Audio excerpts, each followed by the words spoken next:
চট্টগ্রামের আনোয়ারা উপজেলার পূর্ব বড়ইয়া টিএসসি উচ্চ বিদ্যালয়ের সাবেক প্রধান শিক্ষক চন্দন মহাজনকে পুনর্বহাল করার আদেশ বাতিলের দাবিতে বিক্ষোভ সমাবেশ করেছে শিক্ষার্থী, অভিভাবক ও স্থানীয় এলাকাবাসী। আজ রোববার 11 মে সকাল 10টার দিকে পূর্ব বড়ইয়া এলাকায় ঘণ্টাব্যাপী এই কর্মসূচি পালন করা হয়। এতে অংশ নেন শতাধিক শিক্ষার্থী, অভিভাবক ও সচেতন এলাকাবাসী। আমাদের ক্লাসের একজনের 2-3 জনের দাড়ি মুছ লম্বা ছিল, বুঝছেন? মানে ওনাদেরকে কটূক্তি করে কথা বলা হতো, মানে দাঁড়িয়ে থাকলে নাকি পাকিস্তানের জঙ্গি, মানে অনেক কিছু সন্ত্রাস, অনেক কিছু বলা হতো। তাও মেয়েদের এটা কি সত্য?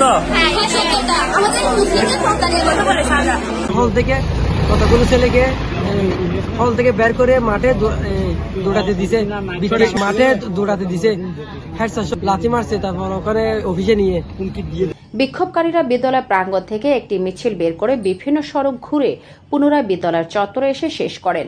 বিক্ষোভকারীদের অভিযোগ, চন্দন মহাজন একজন ইসলাম বিদ্বেষী ও নৈতিকতা বিবর্জিত ব্যক্তি।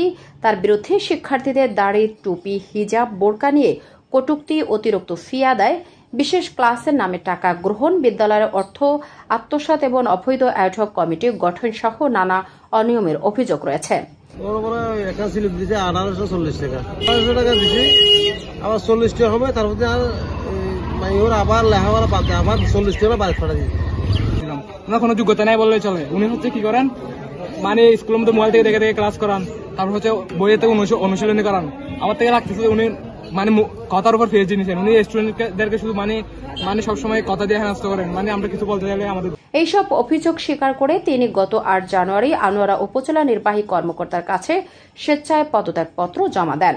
এরপরও চট্টগ্রাম শিক্ষা বোর্ড তাকে পুনরায় প্রধান শিক্ষক পদে বহাল করার আদেশ দেয়, যা এলাকায় ব্যাপক ক্ষোভের সৃষ্টি করেছে।